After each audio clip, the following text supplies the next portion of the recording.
Hello बच्चों, welcome to Harsh Academy YouTube channels. तो आज बच्चों में एक्सरसाइज का 14.2 का एक्सरसाइज बच्चों हमने कंप्लीट कर दिया था। आप लोगों ने देखा भी था बच्चों और बहुत अच्छे से आपको समझ में आया होगा। तो आज हम एक्सरसाइज 14.3 के कुछ क्वेश्चनों को सॉल्व करेंगे। चलिए बने रहिए मेरे साथ और अच्छे से अपना पेन और नोटबुक निकाल लीजिए और मेरे साथ आप जैसे जैसे मैं क्वेश्चन को सॉल्व करूंगा वैसे वैसे आप भी क्वेश्चन को सॉल्व करो बच्चों, बहुत ही मजा आने वाला है। ठीक है, चलिए तो देखते हैं बच्चों पहला क्वेश्चन क्या है हमारा। ठीक है, फर्स्ट क्वेश्चन क्या है, कैरी आउट फॉलोइंग डिवीजन। बच्चों डिवीजन तो आपको पता ही है ना, डिवाइड कैसे कहते हैं ना, डिवीजन, राइट। डिवीजन का मतलब क्या होता है बच्चों, भाग देना। क्या होता है, भाग देना, है ना, किसी भी किसी से भाग देना। जैसे मान लो अगर हम यहाँ पे क्या ले लेते हैं बच्चों, यहाँ पे x है और यहाँ पे x स्क्वायर है, तो क्या करेंगे, इससे इसको डिवाइड कर देंगे, है ना। या फिर आप चाहो तो x इंटू एक्स अपॉन लिख करके x लिखो, x से x कैंसिल हो जाएगा तो क्या रिजल्ट आ जाएगा x। तो ये हमारा क्या होता है बच्चों, डिवीजन।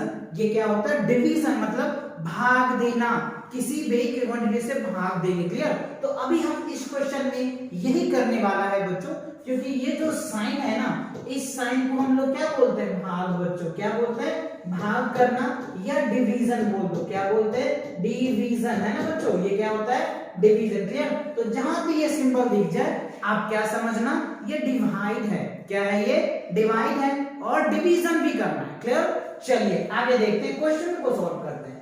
चलो फर्स्ट पहला क्वेश्चन देखो हमारे पास क्या है। पहला क्वेश्चन है 28 x का पावर 4 डिवाइड क्या दे रखा है, 56x।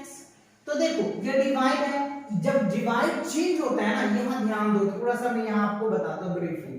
देख लो, जब इस डिवाइड को बच्चों चेंज करते हैं ना, तो 1 बाय फ्रैक्शन आ जाता है। क्या होता है बच्चों, मल्टीप्लाई में चेंज हो जाता है ना, यहाँ पे फ्रैक्शन में आ जाएगा। अगर यहाँ पे a है, यहाँ पे अगर b है तो b बाय a लिखते हैं, है ना। ये चीज आप थोड़ा सा याद कर लीजिए, है ना।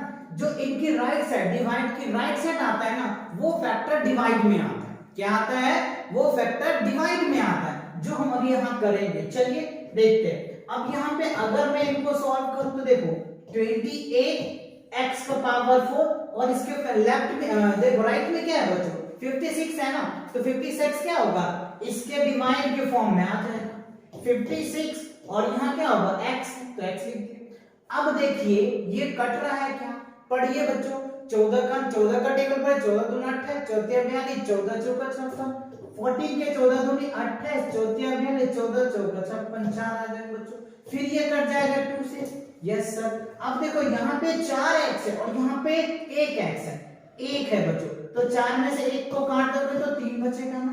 तो क्या लिखेंगे फाइनली आंसर 1/2 और x का पावर क्या हो गया, 3 हो जाएगा, है ना। 4 में से 1 घट जाएगा तो क्या बचेगा, 3 बचेगा। तो ये आपका क्या हो गया, आंसर निकल के आ गया।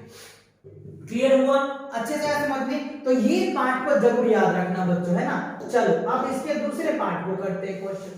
दूसरा पार्ट देखो हमारे पास क्या दे रखा है, -30y³ क्या दे रखा है, -30y³ डिवाइडेड बाय 9y² है बच्चों। क्या है, -36y³ डिवाइडेड बाय, तो सेम वही फॉर्मूला लगाएंगे आप, है ना। चलो कौन सा फॉर्मूला, ये वाला फॉर्मूला बच्चों, अभी तो मैंने बताया था। इसको आप लिखेंगे तो क्या लिखेंगे, a/b लिखेंगे, ये वाले फॉर्मूले लगाने हैं यहाँ पे। चलिए तो लगाते हैं, -36y³ अपॉन क्या होगा बच्चों, 9y²। तो देखो 9 का टेबल पढ़ो, 9 का टेबल पढ़ो, 9 1 जा 9, 9 2 जा, है ना 18, 9 70, 9 36, तो क्या हो जाएगा बच्चों, 4 आ जाएगा। यहाँ पे क्या लिखेंगे, 4। अब यहाँ पे देखो 3y है। अच्छा सर इसका मतलब समझ में आ रहा है बच्चों, देखो ये 3y³ का मतलब क्या होता है, y 3 बार है सर, और ये जो y² है ना, इसका मतलब क्या होता है, y into y 2 बार y है, तो 3y को 2y काट देगा तो क्या बचेगा, 1y ही बचेगा। तो क्या लिखेंगे, -4y आ जाएगा। देखिए ना, इस 2 को इस 2 से कट कर देंगे तो एक ही तो बचेगा। समझ में आ रहा है ना। तो आप इस तरीके से भी काट सकते हो या ऐसे खोल के भी काट सकते हो, ये आपके ऊपर है, आपके कैलकुलेशन के ऊपर है। आप किस तरीके से अपनी कैलकुलेशन को फास्ट करते हो वो आपके ऊपर डिपेंड है बच्चों। आई होप अच्छे से क्लियर होगा। चलिए अब इसके तीसरे पार्ट को देखते हैं। तीसरे पार्ट क्या है बच्चों? तीसरा में देखो, थर्ड पार्ट में क्या है? 66 क्यू पी स्क्वायर। ठीक है बच्चों, सॉरी बच्चों ये नहीं है, थोड़ा सा मैं मिस्टेक कर रहा हूं। चलो देख लो थर्ड में क्या है? 66 पी क्यू का स्क्वायर आर का क्यूब और डिवाइडेड बाय 11 क्यू आर का स्क्वायर है बच्चों। बस सेम वही डिवाइड वाला फॉर्मूला लगाएंगे, है ना। लिखूं क्या? बार बार लिख रहा हूं, समझ में तो आ रहा है बच्चों, है ना। ये आप लगाइए, यहां को सॉल्व कीजिए तो क्या होगा? 66 पी क्यू और क्या हो जाएगा? R Q. और देखिए ये डिवाइड है तो ये क्या होगा? नीचे में आ जाएगा, है ना। नीचे क्या हो गया? क्यू और आर स्क्वायर। तो देखो बच्चों 11 को टेबल पढ़ो, 11 6 66 6 आ जाएगा। ठीक है, अब देखो यहाँ पे देखो एक कुछ नहीं है तो एक पावर तो है, यस सर एक है, तो इससे इसको डिवाइड कर दो तो यहाँ क्या बचेगा? 2, और यहाँ पे 2 है तो इसको काट दो। ये तो मैंने बताया था ना अभी। ये देखो क्यू का पावर 3 है, इसका मतलब क्या हो गया? ये 3 बार होगा बच्चों। और यहाँ पे आर क्यूब है, इसका मतलब क्या हो गया? आर इंटू आर होता है। और नीचे देखो क्या है? आर स्क्वायर है, इसका मतलब क्या हो गया? R into R. तो एक दो आर तो यहाँ से कट जाएगा, और एक क्यू है तो एक क्यू से कट जाएगा। तो रिजल्ट क्या आएगा? रिजल्ट आ जाएगा 6। यहाँ पे पी तो कटे ही नहीं बच्चों, तो क्या आ जाएगा? पी आएगा बच्चों, फिर क्यू स्क्वायर आ जाएगा, और यहाँ 2 आर काट दिए तो 1 आर बचा। तो ये आपका क्या होगा? Answer 6p Q square R आ जाएगा। आई होप ये समझ में आया, अच्छे से क्लियर हुआ। चलिए अब देखते हैं फोर्थ पार्ट इनका। फोर्थ पार्ट क्या है बच्चों इसमें? देखो फोर्थ में है 34 x cube y cube z cube minus 51 x और y square. 34 x cube y cube z cube. ठीक है बच्चों, और हमें दे रखा है यहाँ पे माइनस नहीं बच्चों, डिवाइड है। Divide 51 x y square. क्या करना है? वही सेम फॉर्मूला लगाओ, 34 x cube y cube z cube divided by 51 x और y स्क्वायर। तो बच्चों इसको बताओ क्या निकल के आ जाएगा?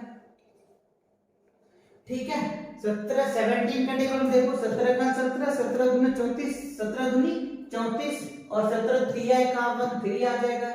अब यहाँ पे देखो एक x है, यहाँ पे 3 है तो 2 बच जाएगा।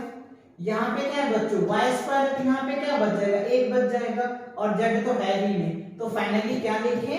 2/3, और क्या बचा बच्चों? x स्क्वायर बचा।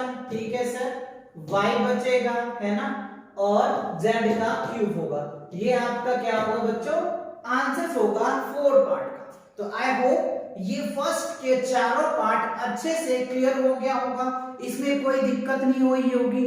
ओके बच्चों, चलो अब देखते हैं अगले स्लाइड में और अगला क्वेश्चन। अगला क्वेश्चन देखो आपके स्क्रीन पे, ये बहुत प्यारा है। ये भी वही क्वेश्चन है बच्चों, डिवाइड का ही, क्योंकि चैप्टर जो है 14.3 जो है ये पूरा डिवाइड पे ही बेस्ड है। तो आप ध्यान से अच्छे से क्वेश्चन करेंगे, राइट। देखो करें, divide the given polynomial by the monomials. Wow, देखो ध्यान दो बच्चों, 2 वर्ड बहुत अच्छा आया है।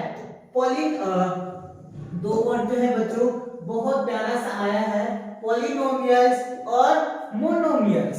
तो ये 2 वर्ड को मुझे बहुत अच्छे से समझना है, फिर हम समझेंगे। तो देखो पॉलिनोमियल्स क्या होता है, ध्यान दो थोड़ा सा। POLYNOMIAL, पॉलिनोमियल्स क्या होता है बच्चों? जिसमें बहुत ज्यादा टर्म जुड़े हुए होते हैं। सर टर्म क्या होता है वो भी मैं बताऊंगा बच्चों। देखो अब टर्म हो रहा है, पॉलिनोमियल क्या होता है? जिसमें 2 से ज्यादा टर्म्स होता है ना, हम उनको पॉलिनोमियल बोलते हैं। कैसे? देखो जी, अब अगर हम ये सा एग्जांपल ले, मान लो हमने यहाँ ले लिया 3x² + 4x। तो देखो बच्चों ये क्या होगा? एक टर्म होगा, ये हो गया फर्स्ट टर्म और ये हो गया सेकंड टर्म। देखो 2 टर्म जुड़ गया, तो ये क्या हो गया, पॉलिनोमियल्स होगा, क्योंकि दो टर्म्स है तो बाइनोमियल्स भी बोल सकते हैं, आगे समझेंगे हम क्लास 9th में, ठीक है। तो ये दो टर्म्स हो गया। अगर मान लो एक एग्जांपल में और ले लो मान लो 9x का पावर 4x प्लस क्या ले लिया हमने 3x स्क्वायर प्लस क्या ले लिया हमने 9x। तो ये देखो एक टर्म हो गया, ये हो गया दो टर्म, ये तीन टर्म। जितने प्लस माइनस से जुड़े हुए होते हैं ना बच्चों, वो होता है हमारा टर्म। समझ में आया? जितने भी प्लस माइनस से जुड़े हुए रहते हैं ना, वो हमारा टर्म होता है। यहाँ पे देखो एक टर्म ये हो जाएगा, है ना, ये एक टर्म हो गया, और ये तो टोटल टर्म कितने हो गए, तीन टर्म हो गए बच्चों, ठीक है। ये तीन टर्म, तो टर्म क्लियर हो गया आपका। अब इन तीनों टर्म जो जुड़ करके एक एक्सप्रेशन बना, ये तीनों टर्म जुड़ करके जो एक एक्सप्रेशन बना, उस एक्सप्रेशन को हम बोलते हैं पॉलिनोमियल्स। क्लियर हुआ?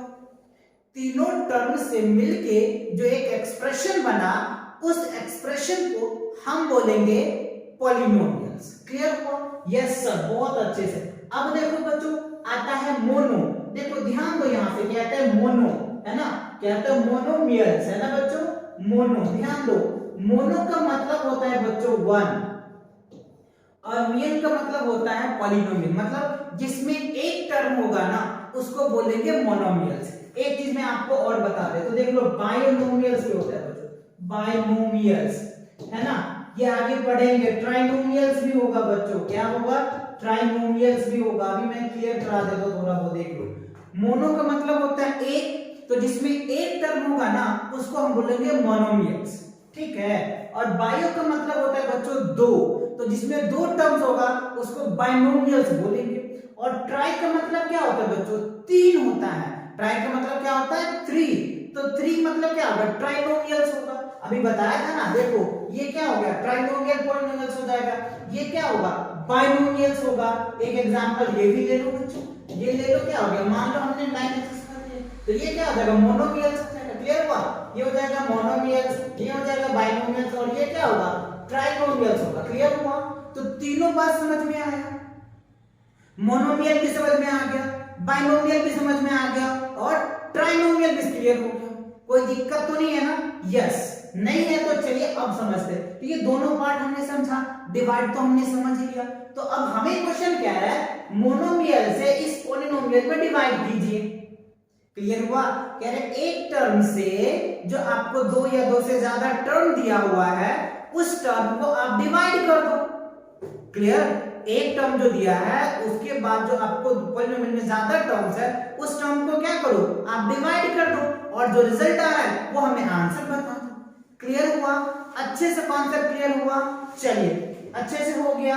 चलिए अब हम इनके क्वेश्चन को करके देखते हैं। पहला क्वेश्चन हमारे फर्स्ट में देखो, अच्छा 5x स्क्वायर ये बच्चों माइनस 6x इन ब्रैकेट और क्या है बच्चों डिवाइड। तो ध्यान दो, यहाँ पे देखो एक टर्म है, दो टर्म्स है, तो ये क्या हो जाएगा? बाइनोमियल फंक्शन हो जाएगा। क्या होगा? बाइनोमियल। और यहाँ पे देखो एक टर्म है, तो ये क्या हो जाएगा? मोनोमियल हो जाएगा। तो यही क्वेश्चन भी कह रहा था कि आप मोनोमियल से पॉलिनोमियल्स में डिवाइड कर दो। तो पॉलिनोमियल्स क्या होगा? जिसमें एक से ज्यादा टर्म्स होता है, उसको हम पॉलिनोमियल बोलेंगे। तो ये कैसा पॉलिनोमियल है? दो टर्म वाला पॉलिनोमियल है, ठीक है। चलिए हम इसको अब डिवाइड करते हैं। डिवाइड इसका थोड़ा सा बच्चों क्या करेंगे, आप चाहे तो पहले कॉमन ले लें, कॉमन लेकर के आसानी से आप डिवाइड कर पाएंगे। चलिए हम वही फॉर्मूला लगाएंगे, ये हो जाएगा, और ये नीचे है तो ये क्या हो जाएगा? 3x नीचे आ जाएगा। अब आप देखिए इस दोनों में कॉमन क्या आ सकता है ना।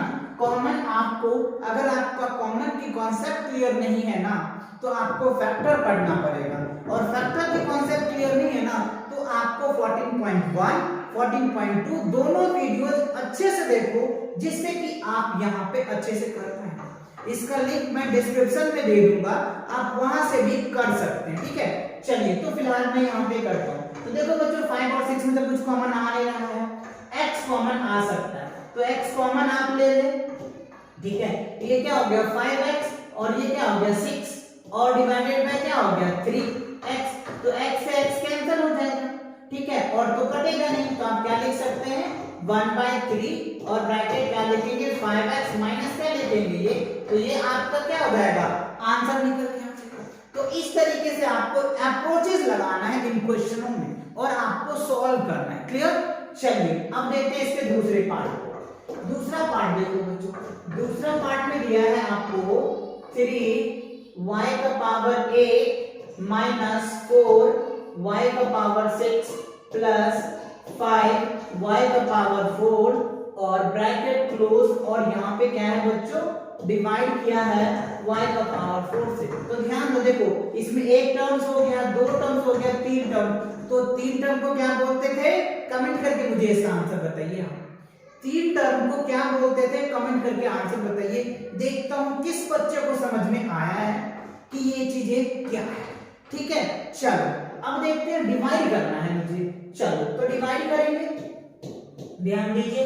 तो 3y का पावर 8 माइनस 4y का पावर 6 प्लस y का पावर 4, और ये क्या होगा बच्चों, नीचे आ जाएगा। y का पावर क्या लिखेंगे हम? 4 लिखेंगे। अब हमें ये देखना है कि y का पावर 4 ये तीनों में कॉमन है क्या?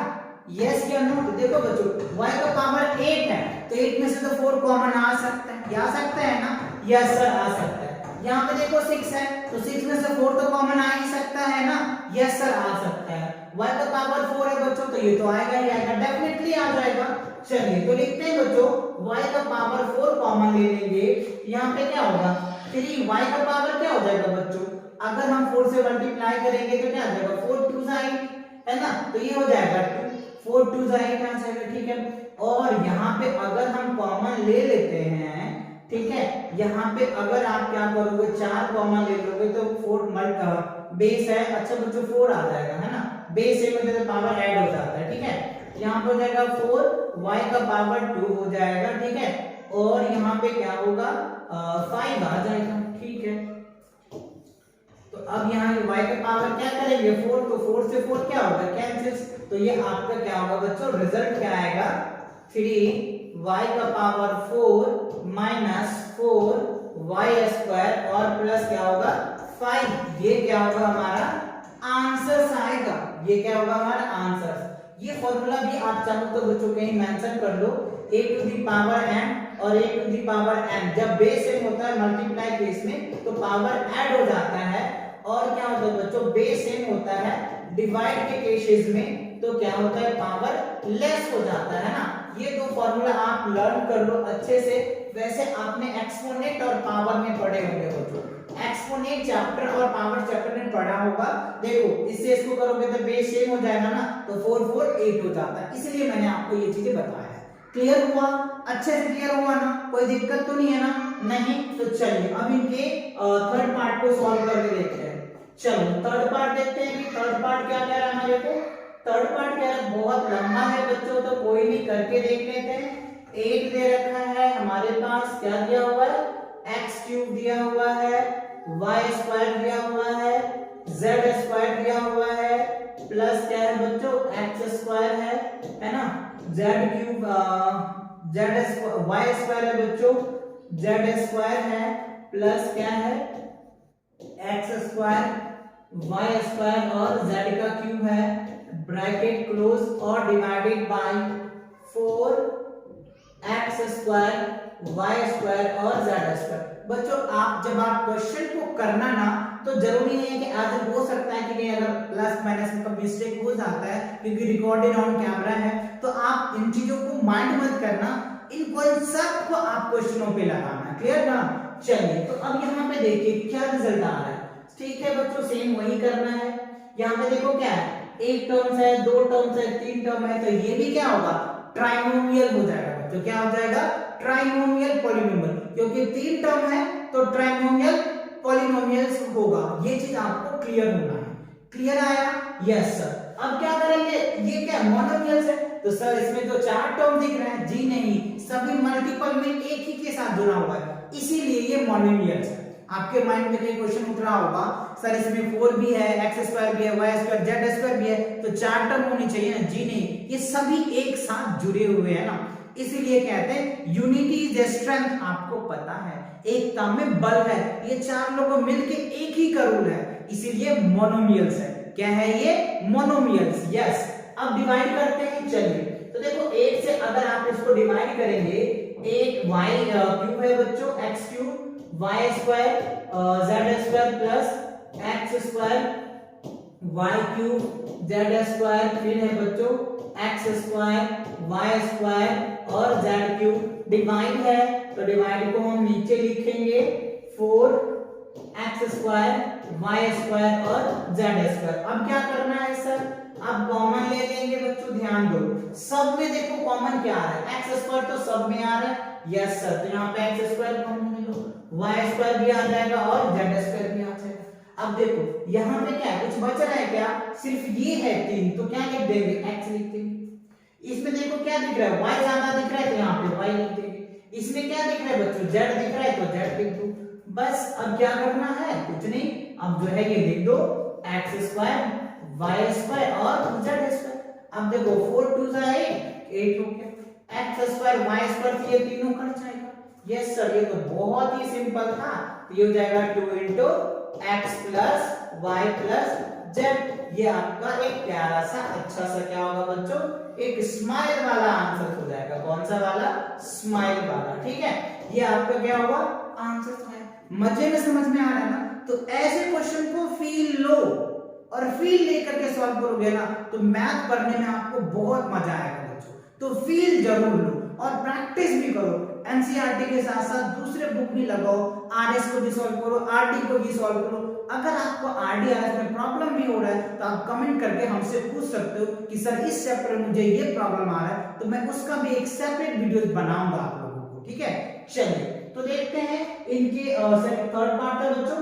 चलिए अब फोर्थ पार्ट को सॉल्व करेंगे हम लोग। चलो फोर्थ पार्ट देखते हैं कि क्या है। हाँ बच्चों, फोर्थ पार्ट है हमारे पास x क्यूब है ना, फिर क्या है 2x स्क्वायर, फिर है 3x और डिवाइड करने के लिए क्या कह रहा है 2x। तो बताइए मुझे, देखो एक टर्म है, दो टर्म है, तीन टर्म है, तो तीन टर्म होगा तो हमेशा की तरह क्या होगा, ट्राइनोमियल होगा। क्या होगा, ट्राइनोमियल्स होगा और इसे इसको डिवाइड करना है। चलिए तो सॉल्व करके देखते हैं। x क्यूब है ना, 2x स्क्वायर प्लस 3x, ठीक है, और डिवाइड में क्या दिया आपको 2x दिया। तो अब आपको क्या करना है, इसमें से कुछ कॉमन लीजिए। तो कॉमन देखो सब में क्या आ रहा है, x ही आ रहा है बच्चों, तो यहाँ पे क्या लिखेंगे x स्क्वायर, यहाँ पे लिखेंगे 2x और यहाँ लिखेंगे 3 और इसको कर देंगे, यहाँ पे लिख देंगे 2x। तो x से x ये कैंसल्स, तो आप यहाँ पे लिख सकते हैं 1/2 भी लिख सकते हैं, x square plus 2x plus क्या लिख देंगे 3। ये आपका क्या होगा आंसर, या हो सकता है आपके बुक में कुछ ऐसे भी आंसर हो, है ना। तो कंफ्यूज मत होना, दोनों तरीका अलग अलग लिखने का होता है, तो आप ऐसे भी लिख सकते हो, ऐसे भी लिख सकते हो, एज योर विश, ये आपकी इच्छा के अनुसार आप लिख सकते हो। क्लियर, अच्छे से आया समझ में, कोई दिक्कत तो नहीं है ना, परेशानी तो नहीं है ना, नहीं। तो चलिए आगे बढ़ते हैं क्वेश्चन नंबर 5 की तरफ। क्वेश्चन नंबर 5 देखो बच्चों, क्या है हमारे पास, ये दिया है pq, q का पावर 6 माइनस दिया है p का 6 और q का क्यूब और ब्रैकेट क्लोज, डिवाइड करना है हमको किससे, pq से और q से बच्चों, है ना। तो क्या करना है, कुछ नहीं करना है, ये बताइए मुझे, एक टर्म्स है, दो टर्म्स है, तो इसका भी मुझे कमेंट करके बताओ ये कौन सा पॉलिनोमियल्स है, मोनोमियल्स है, बाइनोमियल्स है, ट्राइनोमियल्स है। तो ये इसका भी कमेंट करके मुझे आंसर आप बताएंगे, ठीक है। चलो तो मैं सॉल्व करता हूं बच्चों, ध्यान दो। यहाँ पे p क्यूब लिखेंगे, q का पावर 6 माइनस क्या लिखेंगे p का पावर 6 और q का पावर 3 और डिवाइड क्या है, डिवाइड में दे रखा है हमको p क्यूब और q क्यूब। अब क्या करेंगे यहाँ पे, तो हम p क्यूब कॉमन ले लेंगे और q कॉमन ले लेंगे। तो देखो इसमें तो एक ही था, आगे यहाँ पे क्या हो गया, q का पावर 3 माइनस क्या हुआ यहाँ पे p का पावर 3 हो जाएगा, है ना। और क्या लिखेंगे यहाँ पे p का क्यूब और q का क्यूब। तो इससे ये क्या होगा, दोनों पार्ट कैंसिल हो जाएगा, तो आंसर क्या बचेगा, बस सिंपल सा हो जाएगा q और मैं यहाँ क्या हो जाएगा p का पावर 3, है ना। तो ये क्या होगा बच्चों, आपके आंसर्स है। आई होप ये क्वेश्चन बहुत अच्छे से आपको समझ में आया होगा। तो मिलते हैं नेक्स्ट वीडियो के साथ, क्योंकि वीडियो बहुत लंबा हो जाता है बच्चों, तो बच्चों अपलोड करने में कई सारी प्रॉब्लम आती रहती है, ठीक है। तो मिलते हैं नेक्स्ट क्वेश्चन के साथ बहुत जल्दी, तब तक अपनी पढ़ाई कंटिन्यू रखें। All the very best.